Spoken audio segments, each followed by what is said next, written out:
Welcome back to the Wise Hope Virtual Retreat Weekend. We're so excited to be with you for another day. I'm Jacqueline Dobrinska.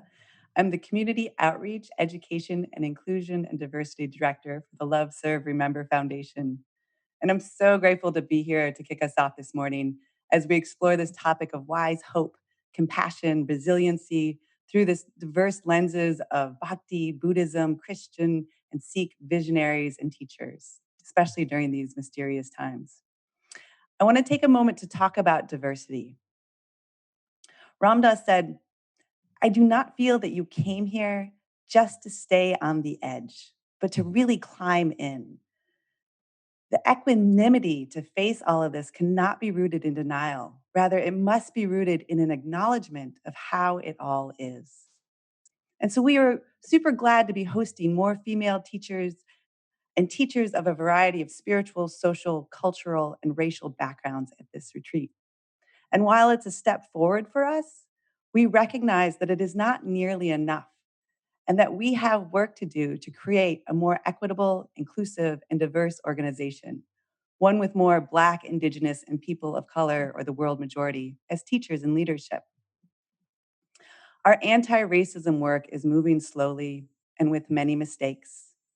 And yet we are committed to doing the inner and outer work to build authentic and deepened relationships with Black, Indigenous, and people of color, address covert forms of racism within the organization, including tokenism, colorblindness, and other microaggressions, and create better systems of equity and inclusion. As we move forward, one step is to create a fellowship specifically for Black, Indigenous, and people of color to discuss your experience and meet your needs within the community. So we have not set a date for this first virtual meeting. And if you identify as Black, Indigenous, or a person of color and want to be part of this fellowship, please sign up at ramdas.org/wisehope. It's at the bottom of the page. We'd be grateful to hear what you want and need. The Bodhisattva vow reminds us that your liberation is tied to mine. So as we work together towards this collective liberation, let us follow in the words of Ram Dass. And where the mind might be frightened, may the heart walk forward with courage. So with that, we have a great lineup of brilliant teachers for you today. At 9, we start with the amazing and wise Sharon Salzberg. And at 10, Bob Thurman joins us. And at 11, the beloved Anne Lamott is back. So at noon, we will have a break where we'll show a short film, Eyes of Love, along with a special slideshow and compilation from our ongoing Instagram Soul Land music series. And it includes Trevor Hall and Jayutal and Simrit in East Forest. So I invite you during the break to leave this on and go make your lunch. At 1 o'clock, we'll be back with Krishna Das and a live Q&A, so have your questions ready. And at 2:30, we have a live mind rolling podcast with Raghu Marcus, Sharon Salzberg, and Duncan Trussell, along with a super special guest, which I'll tell you now is Roshi Joan Halifax. That session also will have a live Q&A. And then at 5 to 7, we have this great concert with Krishna Das and Trevor Hall. It's going to be fantastic. So make sure you stick around all day. Before we begin, there's a few housekeeping items. If you need closed captioning, it will be turned on our YouTube channel. If you want more information about teachers or what's coming up throughout the day, go to ramdas.org/wisehope. And also know that if you want more face-to-face connection with others in the community with the satsang, something that you might have at an in-person retreat, sign up for the social hour that's happening Monday night at 5 p.m. Pacific time. Registration's also at the bottom of ramdas.org/wisehope. If you missed the sessions yesterday, know that they're available for rewatch on the website, as well as on the Facebook page and the YouTube channel. And remember that we can't do any of this without you. Not only you showing up, but also your donations. So please contribute to this mission of continuing the teachings of Ram Dass and Maharaji by going to ramdas.org/donate, or you can also text Wise Hope to 91999. So that's 91999. So thank you so much for being here. And with that, let's turn it over and hear from the amazing Sharon Salzberg.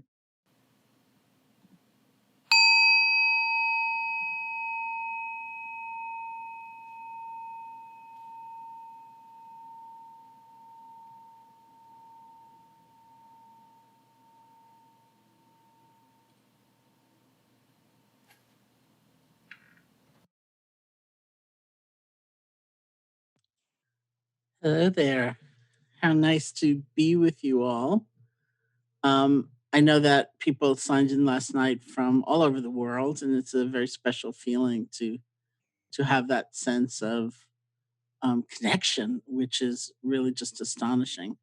So, because I'll be back later today and get a chance to speak, I wanted to devote a fair amount of time this morning to us practicing meditation together in a couple of different ways. So, I said last night that a lot of my introspection these days has been centered on the question of what's still true, what upholds me, what is supporting me. Because for the heart to have courage and go toward states of chaos and unpredictability and sorrow and fear is not an easy thing by any means.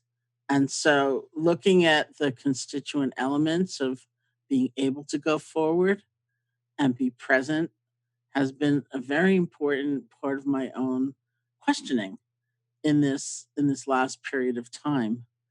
So I'm talking to you from Barre, Massachusetts, which is the home of the Insight Meditation Society, which I co-founded with Jack Cornfield and Joseph Goldstein, lo, these many years ago. It was in 1976, and that's through the forest in that direction. It's closed now. I came up here in March, thinking it was for a couple of weeks, and here we are. And in this time of being mostly alone and working on writing and doing an awful lot of teaching, and I've really held that question close to my heart, like what supports me, what sustains me, because this is not an academic exercise. Here we are, and there's a tremendous amount of anxiety and grief, and certainly uncertainty more than anything. And so, how to be sustained. And I think of the word Dharma in Sanskrit, which is sometimes translated as the truth or the laws of nature, sometimes translated as the Buddhist teaching. It actually means that which supports us, that which sustains us, that which upholds us. And one of the things I always found fascinating in the Buddhist teaching was that the idea of confronting suffering, just to like be burdened, to certainly to be overwhelmed by suffering, to have it just take over our being, that's not where in grace lies. That's not redemptive. What is redemptive is how we relate to the pain and the joy and the neutrality of life. That it's changing that relationship so that we're more present, we're more balanced, we're more caring, we're more open, we're more loving in the face of whatever may be happening. That's what gives us courage. That's what gives us strength. And that's what helps us, in a way, metabolize anything that comes our way to a sense of meaning and what gives our life some greater purpose. Because I think for us, there is something that tends to be the theme, um, the definition of who we are, what we're capable of, where happiness lies, how alone we are, what our limits are.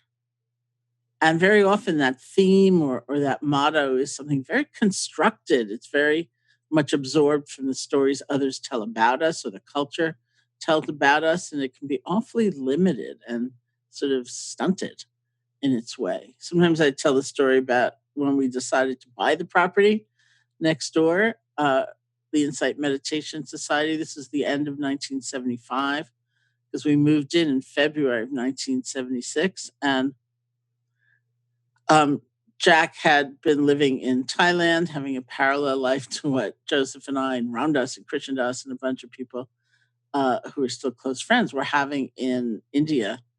And then we uh, came back in 1974, and Jack and Joseph and I began teaching together. And it was very kind of almost haphazard, like somebody would write a letter, because that's what we did, and say, I can get together some friends and a cook. Would you like to come teach a retreat? And we would say, okay.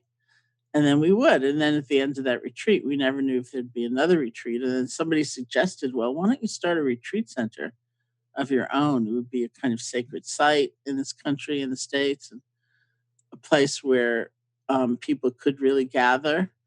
And so we looked up and down the East Coast and finally came to this property, which at the time was a Catholic novitiate. And it was run by the Fathers of the Blessed Sacrament. And we took a look at it in this really cold, snowy day in 1975, and we couldn't decide what to do because we weren't at all clear how many people in this country would be interested in learning meditation or this form of meditation. And it seemed awfully big, but it sleeps about 100 people. And on the other hand, it seemed perfect. It's very pretty, it's very quiet.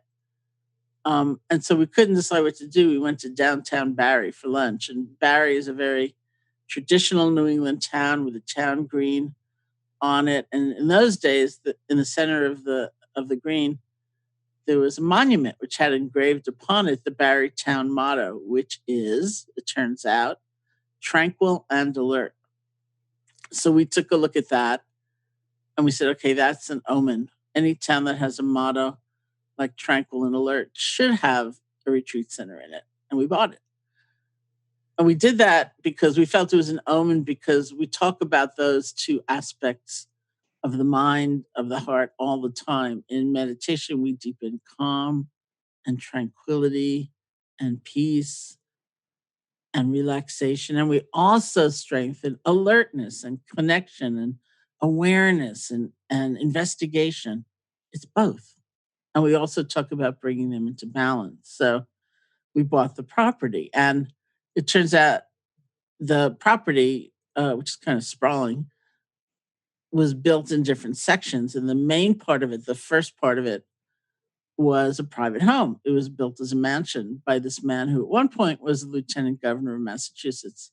His name was Colonel Gaston. And it turned out that Colonel Gaston himself had a motto that he lived by, which was apparently, you should live every day so you can look any damn man in the eye and tell him to go to hell.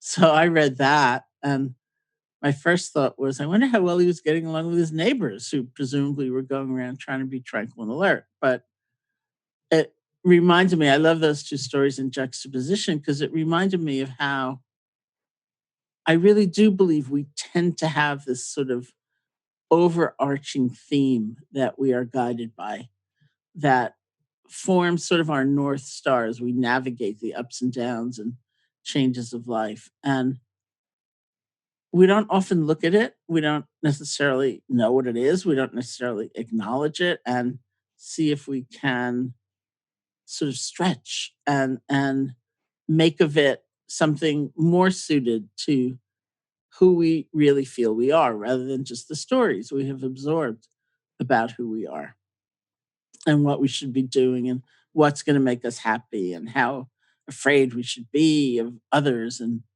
so on. So this is our opportunity. In some ways, we use meditation to just have that kind of look that's kind. It's not judging, but it doesn't cover that sort of basic orientation. And if that orientation can be something about connection, about loving kindness, about compassion, then it actually is reflecting the deeper truth of how life is. And with the energy that comes from being in harmony with the truth, rather than at some weird angle, some weird relationship to it, we actually have the energy to really connect to others, to care, to act, to serve, to be engaged. And that's why there's a balance between cultivating this sense of clarity and resource and utilizing it in response to the situation we find. It's not just to know they're suffering and feel devastated because it's common to feel devastated.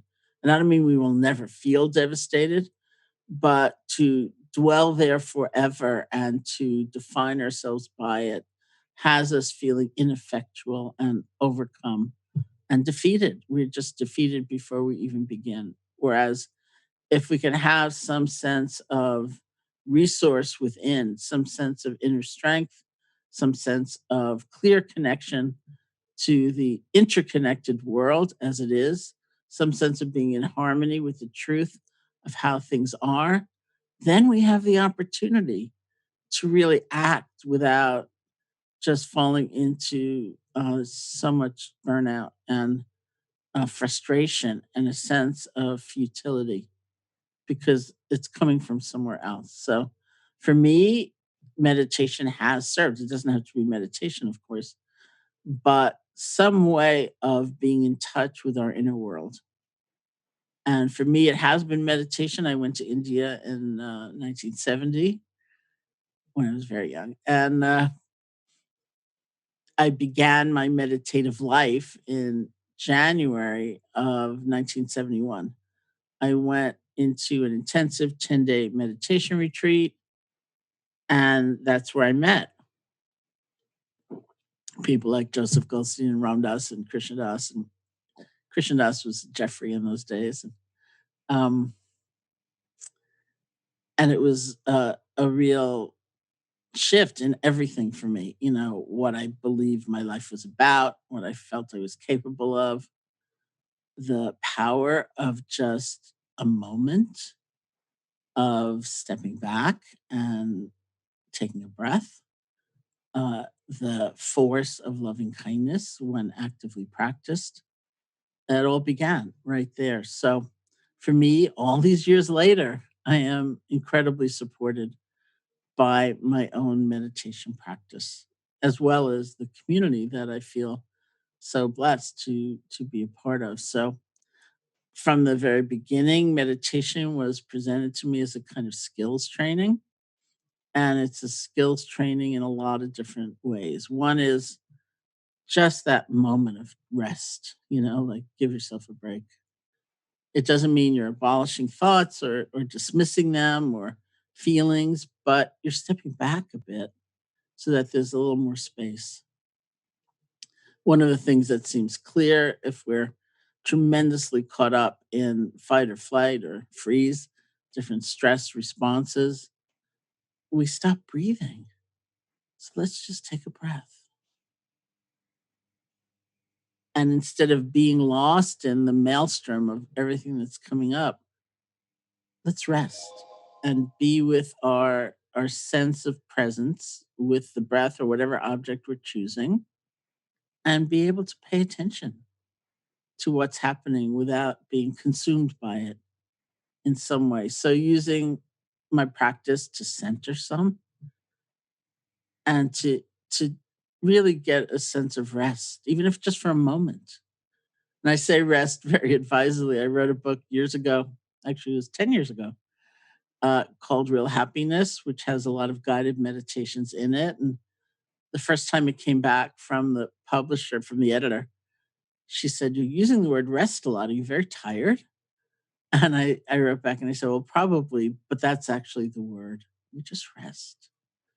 And it may feel like nothing, especially if you have a lot going on and you're really stressed, but it's an enormous thing, just those moments in terms of restoring ourselves and so on. So that's the first way I find I am really relying on my meditation practice, even after all these years, and even in a kind of more extreme situation than many. And also the ability to be with the entire range of feeling that may arise, you know, painful feelings and um, being able to, in a way, hold them in presence and in kindness, and thereby hold myself in presence and in kindness instead of trying to avoid them or pretend they're not there or repackaging them in some more palatable way.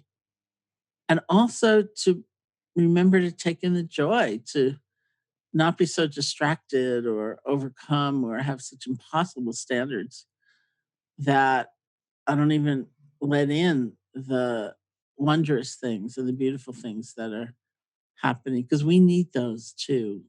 We can't just be just pointed toward or fixated on everything that's wrong because we will get exhausted and we won't have the energy to continue moving on, and trying to be of some help. And very, very much, I find meditation practice is a cultivation of a sense of connection. And I do think that is like so weird, really, because you might be sitting all alone, assuming you're sitting in meditation. You might be all alone, you might have your eyes closed, but something happens in that process where not only do we get much more connected to ourselves, there's some kind of opening into the truth. It's the greater truth, it's the Dharma of how connected we all are. That this is really the essence of life. And we forget that, of course. We're taught so many things. It's a dog eats dog world is a famous maxim. You know, doesn't matter who you have to step on to get ahead. No one's going to help you. So don't you help anybody else. That may be our motto that we've just incorporated from these other voices, or you don't have enough. You could never be enough. Um, that could be one of those voices and the story that we start telling ourselves, or um I just can't make a difference. I'm so ineffectual and the good that I can do is so small. It doesn't count. That could be the story. And we get the chance to see, well, what is actually the true story of life? And that is that we are all connected. And that the construct of self and other and us and them, which can be a useful construct, is just a construct. And there's an underlying reality, which is we. That what happens over there doesn't nicely stay over there. And what we do, it matters, however small it may seem, because it will ripple out along these lines of connection. So I want to do a couple of different practices with you all today. And we can start with a kind of mindfulness, and especially centering, probably using the breath, although I'll offer an idea of alternatives. And we can just practice that together and I'll guide you. So if you want to sit comfortably, you can close your eyes or not, depending on what you're used to, where you are, what you feel comfortable doing.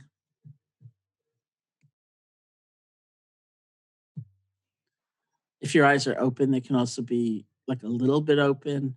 You could find a spot to rest your gaze, let it go. And if you get really sleepy in the course of the sitting, it's fine to open your eyes and just continue on. We can start actually before we come to the breath, which is a common, although not universal, object to rest our attention on. We can start just by listening to sound, whether it's the sounds of my voice or other sounds.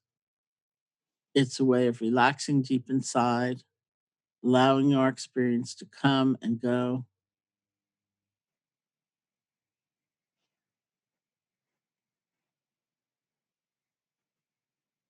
Of course, we like certain sounds and we don't like others.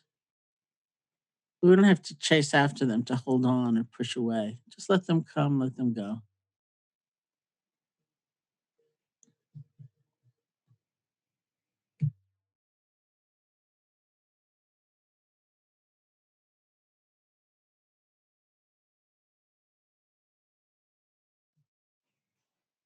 And you can bring your attention to the feeling of your body sitting, whatever sensations you discover.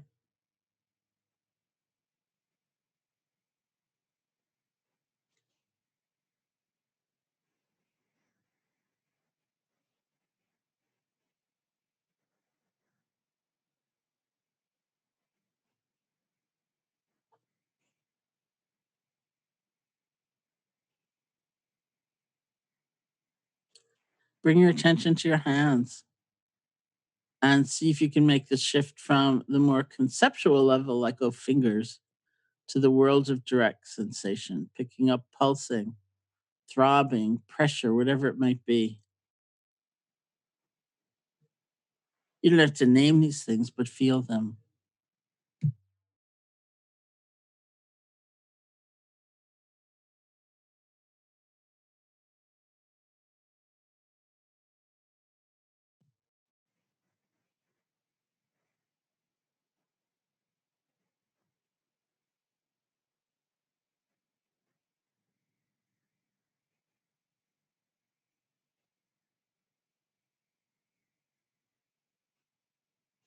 And bring your attention to the feeling of your breath. And in this system, it's just the normal, natural breath. You don't have to try to make it deeper or different, just however it is, however it changes.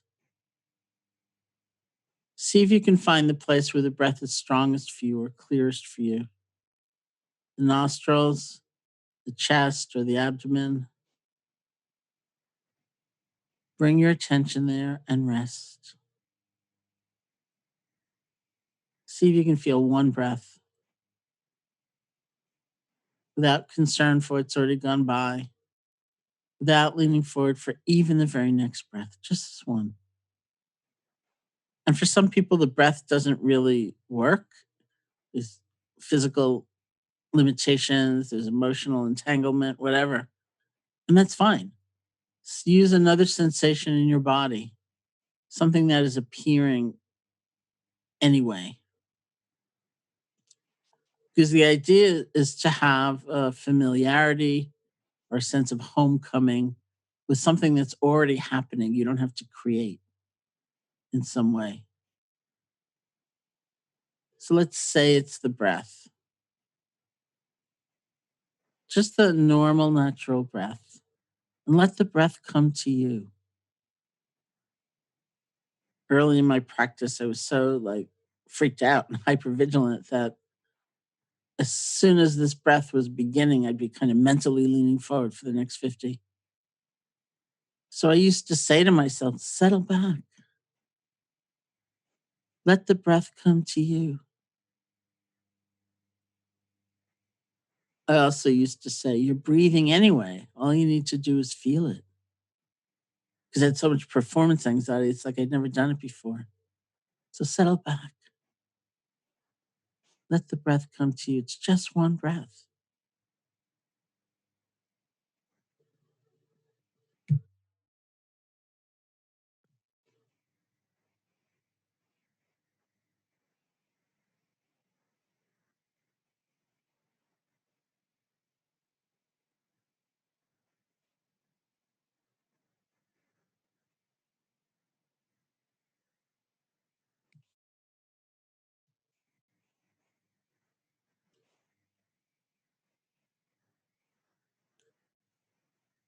And if sounds or images or sensations or emotions should arise, but they're not very strong, if you can stay connected to the feeling of the breath,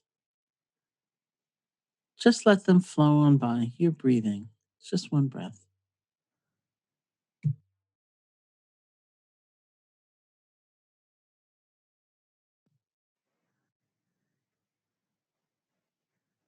If something comes up that is very strong, you get lost in thought, spun out in a fantasy, or you fall asleep. Truly don't worry about it.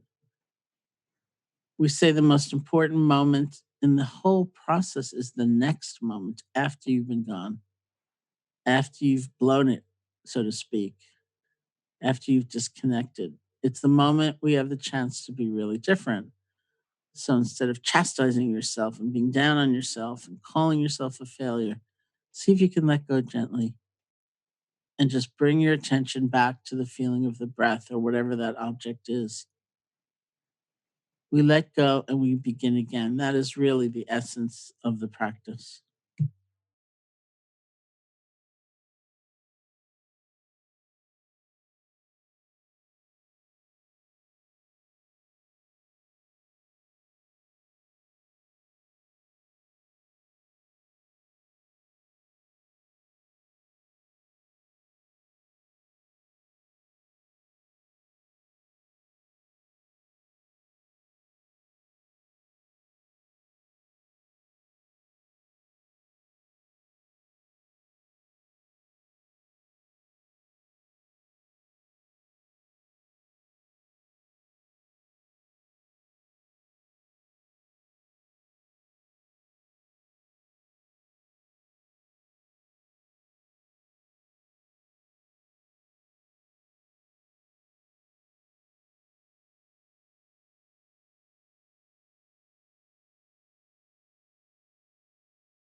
Isn't it amazing that wherever we go, we can start over, that nothing's been lost, we haven't failed, that we have that power to let go and begin again.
And when you feel ready, you can open your eyes or lift your gaze, and we'll end that meditation session.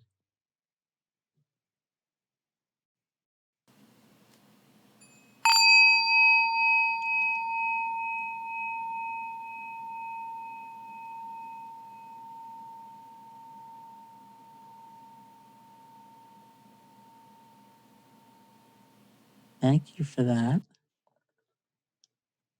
And I want to go on and talk a little bit about another method or style of meditation, loving kindness, and then have us close out by doing some of that.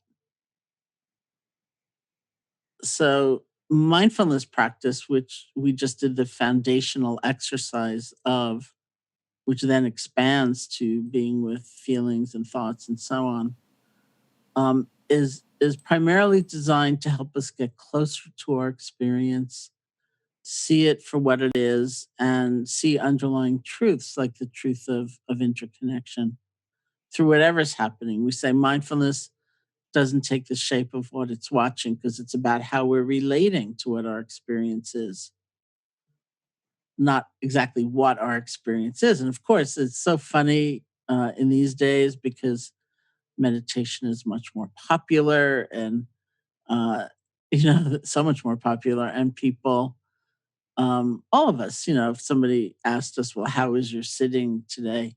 We would all like to say it was blissful, it was remarkably peaceful. And we don't want to say I was disgruntled or I was frightened or whatever, but really mindfulness can go anywhere. And so, from the point of view of cultivating that strength and that ability, actually it doesn't matter. Loving kindness practice is designed, I call it a stretch. It's designed to help us see that we have certain ruts of attention, that we have certain habits of attention that uh, are sometimes fixated, like maybe thinking about ourselves. We pretty much only think about our faults and the things we don't like and what we could do better.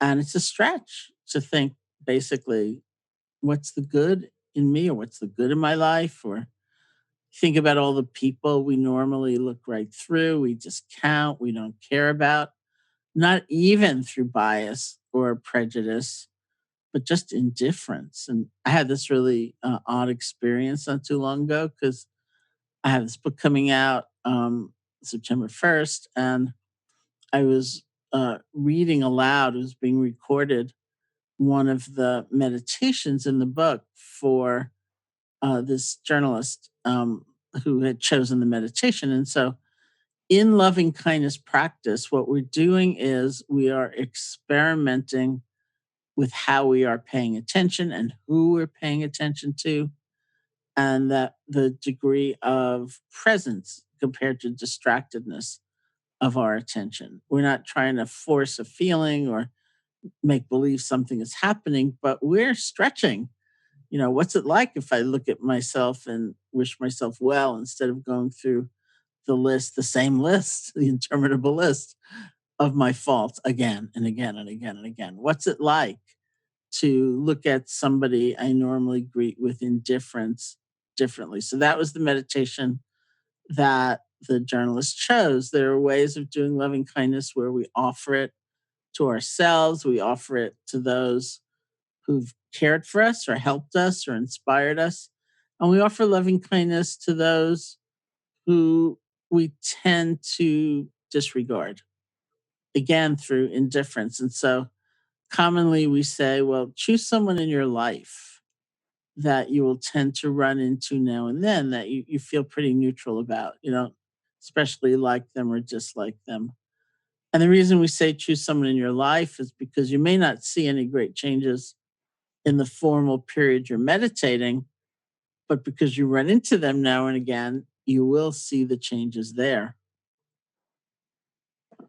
That there's just some further sense of caring or connection. And it's so interesting to me because you may not know anything about them, but basically what you're doing is holding them in your heart and wishing them well. And what we uncover is a recognition that everybody wants to be happy, everybody. And that's not happiness in a superficial sense. That's a sense of belonging. That's a sense of being at home somewhere. Everybody has vulnerability, even though we all have different measures of pain and sorrow for sure. The fact that life can change on a dime is the truth for everybody. And so, even not knowing the particulars of someone else's story, we know that so deeply that we feel something for them. As one woman said to me after having done loving kindness for her dry cleaner, which would be the perfect example of a neutral person, she said, I walked into the store and I just felt like he was one of mine. We were on the same team. I really cared about how things were for him. So for 40 years, probably, my colleagues and I, in doing that particular aspect of loving kindness instruction, have said, like the checkout person in the supermarket, that would be the perfect person. We usually don't care at all about them. We look right through them. We're so indifferent to them. And in meditation and loving kindness meditation, in effect, we are looking at them rather than through them. And as soon as I said those words, like the checkout person in the supermarket, I thought, whoops, look at that. How do we think we get food? Right. And especially in these times, look at what's happening. And we may call them essential workers now, but really let's take a look at the essential interconnection of life and how much we need others and we're counting on them just as others may be needing us as well. And that's just the truth of life. So loving kindness is like a worldview. It's a deep, deep knowing. It may not even be emotional at all, but it's this deep knowing that our lives are intertwined, that they have something to do with one another. And it's an experiment. We offer loving kindness to ourselves, we offer loving kindness to this variety of different beings, and then we have different relationships too. And we finally offer loving kindness to all beings everywhere, all of life, all people, all creatures, all those in existence. So, usually in a loving kindness meditation, the basic bookends are starting with offering loving kindness to ourselves, ending with offering loving kindness to all beings. And what we do in the middle part might change all of the time. So, I'm going to guide you through just one of many possible variations of doing a loving kindness meditation. Instead of resting our attention on the feeling of the breath for this kind of practice, we commonly rest our attention on the silent repetition of certain phrases.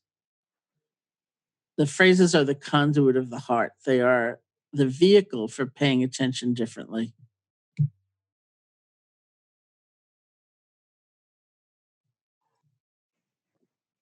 Common phrases, although you don't have to use these, common phrases are things beginning with oneself, like, may I be safe. Or some people prefer, may I feel safe. May I be safe. Be happy. Be healthy.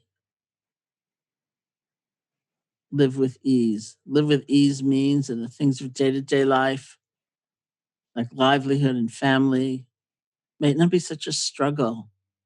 May I live with ease. May I be safe, be happy, be healthy, live with ease. You can use these phrases or any phrases, 3 or 4 phrases that are expressions of the heart that are gift giving, they're offering. People always say to me, "Who am I asking?" And we're not asking anybody, we're offering. It's like if you hand someone a birthday card and you say, "May you have a happy birthday. May you have a great year. May you be safe," and so on. And the skill set is really the same. Your mind might go all over the place, doesn't matter. You see if you can let go and just begin again. So let's start. You can sit comfortably. Again, close your eyes or not, whoever you feel most at ease.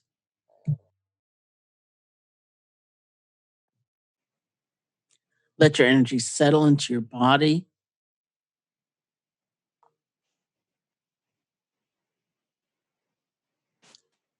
and begin repeating the phrases that work for you. And if you can't think of them right now, just use the ones I suggested because they're there. May I be safe, be happy, be healthy, live with ease.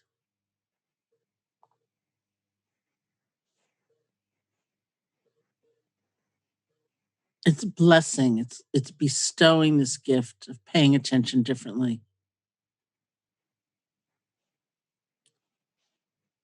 And you can repeat the phrases with enough space and enough silence so that it's a rhythm that's pleasing to you. I have a friend who said he thought he'd get extra credit by saying more phrases. So you say them real fast to get a lot in. You don't need to do that. Gather all your attention behind one phrase at a time. And if you find your attention has wandered, it's okay. See if you can let go and bring your attention back. You don't have to try to force a magnificent feeling or anything. Just gather all your attention behind one phrase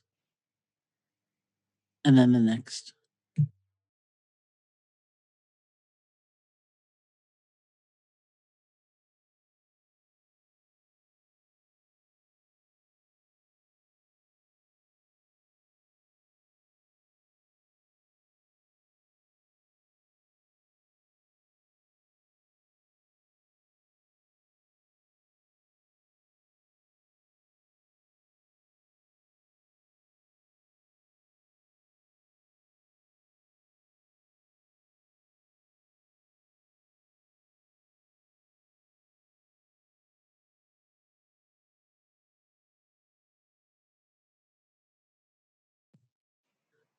May I be safe, be happy, be healthy, live with ease.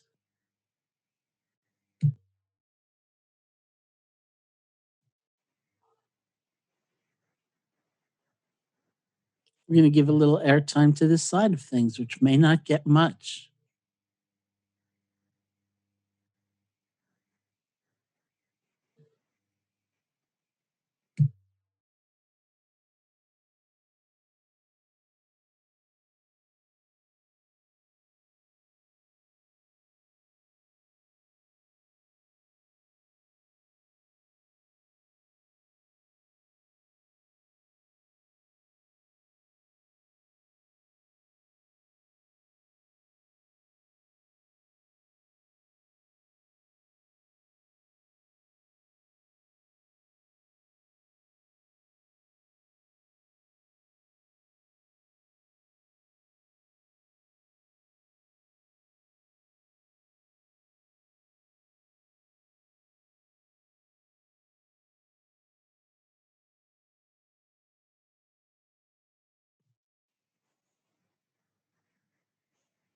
And see if you can bring to mind a benefactor. A benefactor is someone who's helped you.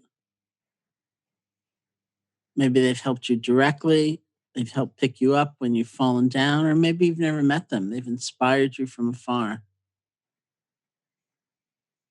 The Buddhist texts say this is the one who, when you think of them, you smile. It's like you just think of them and you're lifted in that moment. It's an embodiment of love for you. Maybe an adult, maybe a child, maybe a pet. These days, I'm often using a puppy because my friends adopted a puppy and they are like so much happier than they were before. Who makes you smile? So if there's someone like that, you can bring them here, get an image of them, or say their name to yourself, get a feeling for their presence, and offer the phrases of loving kindness to them. Even if the words don't seem quite right, doesn't matter because they're the conduit for the heart's energy. So they're serving us. May you be safe, be happy, be healthy, live with ease.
And for a few minutes, let's have that benefactor offer loving kindness back to you so you can feel yourself as the recipient as they say to you, may you be safe, be happy, be healthy, live with ease. And all kinds of different emotions may arise. You may feel embarrassed or humiliated, even unworthy. You may feel delighted and grateful. Whatever it is, see if those emotions can just wash through you as you steady your attention on the repetition of the phrases.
Now, see if you can think of a friend who's doing pretty well right now. They may not be perfectly happy, but at least in some arena of life, they're enjoying success or good fortune or peace of mind. So if someone like that occurs to you, bring them here. You can get an image of them or say their name to yourself, get a feeling for their presence, and offer the phrases of loving kindness to them. May you be safe, be happy, be healthy, live with ease.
And a friend who's not doing so well right now, they seem frightened or they're ill or something's gone wrong.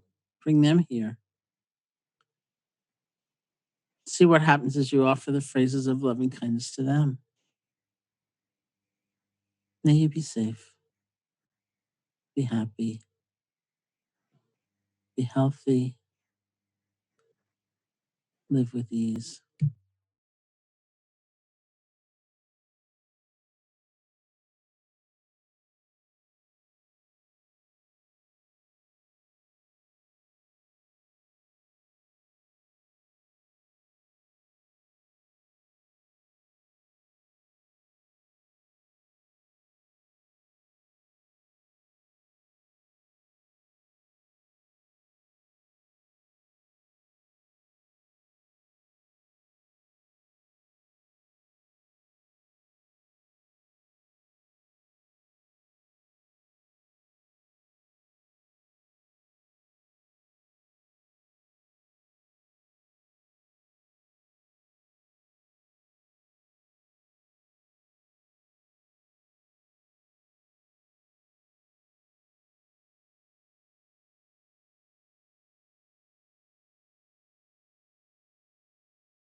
And then all beings everywhere, all people, all creatures, all those in existence, near and far, known and unknown.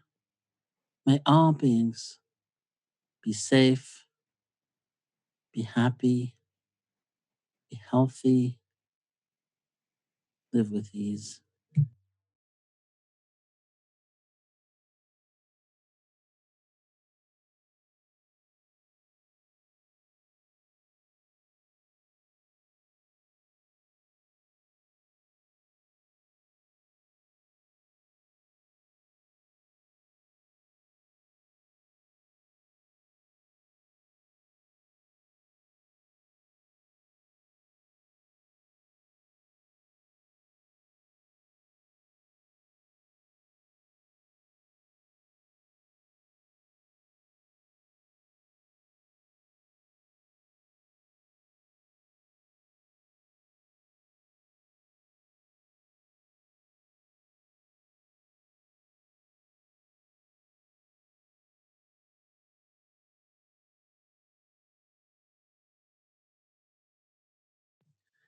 And when you feel ready, you can open your eyes or lift your gaze, and we'll end the session.